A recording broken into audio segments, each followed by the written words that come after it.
اعوذ باللہ من الشیطان الرجیم، بسم اللہ الرحمن الرحیم، الحمد للہ رب العالمین، والصلاة والسلام علی سید المرسلین و خاتم النبیین، اما بعد۔ صحیح بخاری، باب کتاب الجنائز، حدیث نمبر 1276، اردو ترجمہ۔ جب کفن کا کپڑا چھوٹا ہو کہ سر اور پاؤں دونوں نہ ڈھک سکیں تو سر چھپا دیں اور پاؤں پر گھاس وغیرہ ڈال دیں۔ ہم سے عمر بن حفص بن غیاث نے بیان کیا، کہا کہ ہم سے میرے والد نے بیان کیا، کہا کہ ہم سے اعمش نے بیان کیا، کہا کہ ہم سے شقیق نے بیان کیا، کہا ہم سے خباب بن ارت رضی اللہ عنہ نے بیان کیا کہ ہم نے نبی کریم صلی اللہ علیہ وسلم کے ساتھ صرف اللہ کے لیے ہجرت کی۔ اب ہمیں اللہ تعالیٰ سے اجر ملنا ہی تھا۔ ہمارے بعض ساتھی تو انتقال کر گئے اور اس دنیا میں انہوں نے اپنے کیے کا کوئی پھل نہیں دیکھا۔ مصعب بن عمیر رضی اللہ عنہ بھی انہی لوگوں میں سے تھے، اور ہمارے بعض ساتھیوں کا میوہ پک گیا اور وہ چن چن کر کھاتا ہے۔ مصعب بن عمیر احد کی لڑائی میں شہید ہوئے۔ ہم کو ان کے کفن میں ایک چادر کے سوا اور کوئی چیز نہ ملی، اور وہ بھی ایسی کہ اگر اس سے سر چھپاتے ہیں تو پاؤں کھل جاتا ہے، اور اگر پاؤں ڈھکتے ہیں تو سر کھل جاتا ہے۔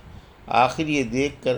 نبی کریم صلی اللہ علیہ وسلم نے ارشاد فرمایا، سر کو چھپا دیں اور پاؤں پر سبز گھاس اذخر نامی ڈال دیں۔ حدیث نمبر 1277، اردو ترجمہ۔ ان کے بیان میں جنہوں نے نبی کریم صلی اللہ علیہ وسلم کے زمانے میں اپنا کفن خود ہی تیار رکھا اور آپ صلی اللہ علیہ وسلم نے اس پر کسی طرح کا اعتراض نہیں فرمایا۔ ہم سے عبداللہ بن مسلمہ قعنبی نے بیان کیا، کہا کہ ہم سے عبدالعزیز بن ابی حازم نے بیان کیا، ان سے ان کے باپ نے اور ان سے سہل رضی اللہ عنہ نے کہ ایک عورت نبی کریم صلی اللہ علیہ وسلم کی خدمت میں ایک بنی ہوئی حاشیے دار چادر آپ کے لیے تحفہ لائی۔ سہل بن سعد رضی اللہ عنہ نے حاضرین سے پوچھا کہ تم جانتے ہو چادر کیا ہے؟ لوگوں نے کہا کہ جی ہاں، شملہ۔ سہل رضی اللہ عنہ نے کہا، ہاں شملہ، تم نے ٹھیک بتایا۔ خیر، اس عورت نے کہا کہ میں نے اپنے ہاتھ سے اسے بنایا ہے اور آپ صلی اللہ علیہ وسلم کو پہنانے کے لیے لائی ہوں۔ نبی کریم صلی اللہ علیہ وسلم نے وہ کپڑا قبول کیا۔ آپ صلی اللہ علیہ وسلم کو اس کی اس وقت ضرورت بھی تھی۔ پھر اسے ازار کے طور پر باندھ کر آپ صلی اللہ علیہ وسلم باہر تشریف لائے تو ایک صاحب عبد الرحمن بن عوف رضی اللہ عنہ نے کہا کہ یہ تو بڑی اچھی چادر ہے، یہ آپ صلی اللہ علیہ وسلم مجھے پہنا دیجیے۔ لوگوں نے کہا کہ آپ نے مانگ کر کچھ اچھا نہیں کیا، رسول اللہ صلی اللہ علیہ وسلم نے اسے اپنی ضرورت کی وجہ سے پہنا تھا اور تم نے یہ مانگ لیا، حالانکہ تم کو معلوم ہے کہ حضور صلی اللہ علیہ وسلم کا کسی کا سوال رد نہیں کرتے۔ عبد الرحمن بن عوف رضی اللہ عنہ نے جواب دیا کہ خدا کی قسم، میں نے اپنے پہننے کے لیے آپ صلی اللہ علیہ وسلم سے یہ چادر نہیں مانگی تھی، بلکہ میں اسے اپنا کفن بناؤں گا۔ سہل رضی اللہ عنہ نے بیان کیا کہ وہی چادر ان کا کفن بنی۔ حدیث نمبر 1278، اردو ترجمہ۔ عورتوں کا جنازے کے ساتھ جانا کیسا ہے؟ ہم سے قبیصہ بن عقبہ نے بیان کیا، انہوں نے کہا کہ ہم سے سفیان سوری نے بیان کیا، ان سے خالد خدا نے، ان سے ام حزیل حفصہ بنت سیرین نے، ان سے ام عطیہ رضی اللہ عنہا نے بیان کیا کہ ہمیں عورتوں کو جنازے کے ساتھ چلنے سے منع کیا گیا، مگر تاکید سے منع نہیں ہوا۔ حدیث نمبر 1279، عورت کا اپنے خاوند کے سوا اور کسی پر سوگ کرنا کیسا ہے؟ ہم سے مسدد بن مسرحد نے بیان کیا، انہوں نے کہا کہ ہم سے بشر بن مفضل نے بیان کیا، انہوں نے کہا کہ ہم سے سلمہ بن علقمہ نے اور ان سے محمد بن سیرین نے کہ ام عطیہ رضی اللہ عنہا کے ایک بیٹے کا انتقال ہو گیا۔ انتقال کے تیسرے دن انہوں نے صفرہ خلوق، ایک قسم کی زرد خوشبو منگوائی اور اسے اپنے بدن پر لگایا اور فرمایا، خاوند کے سوا کسی دوسرے پر 3 دن سے زیادہ سوگ کرنے سے ہمیں منع کیا گیا ہے۔ حدیث نمبر 1280، اردو ترجمہ۔ ہم سے عبداللہ بن زبیر حمیدی نے بیان کیا، انہوں نے کہا کہ ہم سے سفیان سوری نے بیان کیا، انہوں نے کہا کہ ہم سے ایوب بن موسیٰ نے بیان کیا، انہوں نے کہا کہ مجھے حمید بن نافع نے زینب بنت ابی سلمہ سے خبر دی کہ ابو سفیان رضی اللہ عنہ کی وفات کی خبر جب شام سے آئی تو حبیبہ رضی اللہ عنہا ابو سفیان کی صاحبزادی اور المومنین نے تیسرے دن صفرہ یعنی خوشبو منگوا کر اپنے دونوں رخساروں پر اور بازوؤں پر ملا اور فرمایا، اگر میں نے نبی کریم صلی اللہ علیہ وسلم سے یہ نہ سنا ہوتا کہ کوئی بھی عورت جو اللہ اور آخرت کے دن پر ایمان رکھتی ہو، اس کے لیے جائز نہیں ہے کہ وہ شوہر کے سوا کسی کا سوگ 3 دن سے زیادہ منائے، اور شوہر کا سوگ 4 مہینے 10 دن کرے، تو مجھے اس وقت اس خوشبو کے استعمال کی ضرورت نہیں تھی۔ حدیث نمبر 1281، اردو ترجمہ۔ ہم سے اسماعیل بن ابی اویس نے بیان کیا، انہوں نے کہا کہ مجھ سے امام مالک نے بیان کیا، ان سے عبداللہ بن ابی بکر نے بیان کیا، ان سے محمد بن عمرو بن حزم نے، ان سے حمید بن نافع نے، ان کو زینب بنت ابی سلمہ نے خبر دی کہ وہ نبی کریم صلی اللہ علیہ وسلم کی زوجہ مطہرہ حضرت حبیبہ کے پاس گئیں تو انہوں نے فرمایا، میں نے رسول اللہ صلی اللہ علیہ وسلم سے سنا ہے کہ کوئی بھی عورت جو اللہ اور یوم آخرت پر ایمان رکھتی ہو، اس کے لیے شوہر کے سوا کسی مرد پر بھی 3 دن سے زیادہ سوگ منانا جائز نہیں ہے، ہاں شوہر پر 4 مہینے 10 دن تک سوگ منائے۔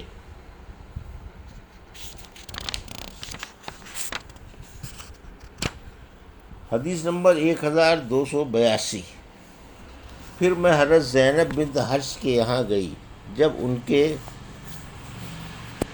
بھائی کا انتقال ہوا، انہوں نے خوشبو منگوائی اور اپنے لگایا، پھر فرمایا، مجھے خوشبو کی کوئی ضرورت نہ تھی، لیکن میں نے نبی کریم صلی اللہ علیہ وسلم کو ممبر پر یہ کہتے ہوئے سنا ہے کہ کسی بھی عورت کو جو اللہ اور یوم آخرت پر ایمان رکھتی ہو، جائز نہیں ہے کہ کسی میت پر 3 دن سے زیادہ سوگ کرے، لیکن شوہر کا سوگ عدت یعنی 4 مہینے 10 دن تک کرے۔ حدیث نمبر 1283، قبروں کی زیارت کرنا۔ ہم سے آدم بن ابی ایاس نے بیان کیا، کہا کہ ہم سے شعبہ نے بیان کیا، ان سے ثابت نے بیان کیا اور ان سے حضرت انس بن مالک رضی اللہ عنہ نے کہ نبی کریم صلی اللہ علیہ وسلم کا گزر ایک عورت پر ہوا جو قبر پر بیٹھی ہوئی رو رہی تھی۔ آپ صلی اللہ علیہ وسلم نے فرمایا، اللہ سے ڈر اور صبر کر۔ وہ بولی، جاؤ جی پرے ہٹو، یہ مصیبت تم پر پڑی ہوتی تو پتہ چلتا وہ آپ کو پہچان نہ سکی تھی۔ پھر جب لوگوں نے اسے بتایا کہ یہ نبی کریم صلی اللہ علیہ وسلم تھے تو اب وہ گھبرا کر حضور صلی اللہ علیہ وسلم کے دروازے پر پہنچی، وہاں اسے کوئی دربان نہ ملا۔ پھر اس نے کہا کہ میں آپ کو پہچان نہ سکی تھی، معاف فرمائیے۔ تو آپ صلی اللہ علیہ وسلم نے فرمایا، صبر تو جب صدمہ شروع ہو اس وقت کرنا چاہیے، اب کیا ہوتا ہے۔ حدیث نمبر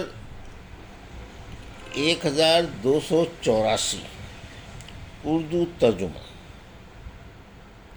آن حضرت صلی اللہ علیہ وسلم کا یہ فرمانا کہ میت پر اس کے گھر والوں کے رونے سے عذاب ہوتا ہے،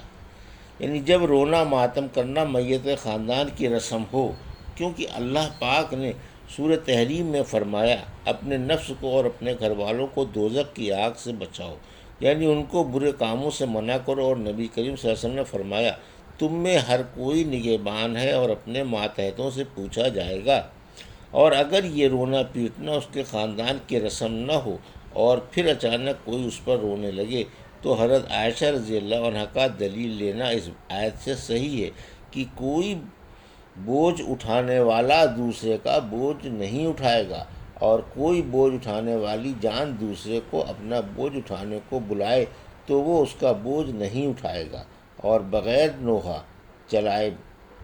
رونا درست ہے۔ اور آن حضرت صلی اللہ علیہ وسلم نے فرمایا، دنیا میں جب کوئی ناحق خون ہوتا ہے تو آدم کے پہلے بیٹے قابیل پر اس خون کا کچھ وبال پڑتا ہے، کیونکہ ناحق خون کی بنا سب سے پہلے اسی نے ڈالی۔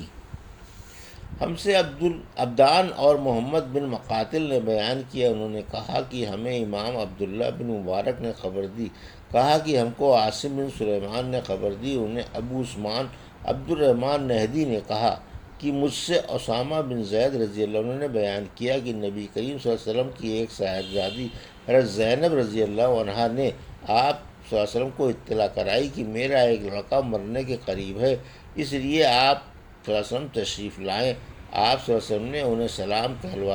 کہلوایا کہ اللہ تعالیٰ ہی کا سارا مال ہے، جو لے لیا وہ اسی کا تھا، اور جو اس نے دیا وہ بھی اسی کا تھا،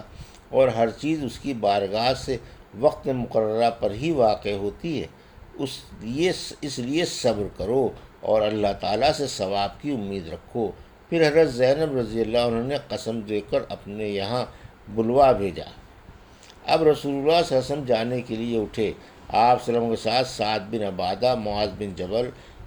ابی بن کعب، زید بن ثابت اور بہت سے دوسرے صحابہ رضی اللہ عنہ بھی تھے۔ بچے کو رسول اللہ صلی اللہ علیہ وسلم کے سامنے پیش کیا گیا، جس کی جانکنی کا عالم تھا۔ ابو عثمان نے کہا کہ میرا خیال ہے کہ اسامہ رضی اللہ عنہ نے فرمایا، جیسے پرانا مشکیزہ ہوتا ہے اور پانی کے ٹکرانے کی اندر سے آواز ہوتی ہے، اسی طرح جانکنی کے وقت بچے کے حلق سے آواز آ رہی تھی۔ دیکھ کر رسول اللہ صلی اللہ علیہ وسلم کی آنکھوں سے آنسو بہہ نکلے۔ سعد رضی اللہ عنہ بول اٹھے کہ یا رسول اللہ، یہ رونا کیسا ہے؟ آپ صلی اللہ علیہ وسلم نے فرمایا، یہ تو اللہ کی رحمت ہے کہ جسے اللہ تعالیٰ نے اپنے نیک بندوں کے دلوں میں رکھا ہے، اور اللہ تعالیٰ بھی اپنے ان رحم دل بندوں پر رحم فرماتا ہے جو دوسروں پر رحم کرتے ہیں۔ یہ تھے صحیح بخاری باب کتاب الجنائز کی حدیث نمبر 1276 سے 1284 کا اردو ترجمہ، جو ابھی آپ نے سماعت فرمایا۔ اللہ سے دعا ہے کہ اللہ ہمیں ان حدیثوں کی صحیح سمجھ عطا فرما اور ان پر عمل کرنے کی توفیق عطا فرما۔ آمین یا رب العالمین۔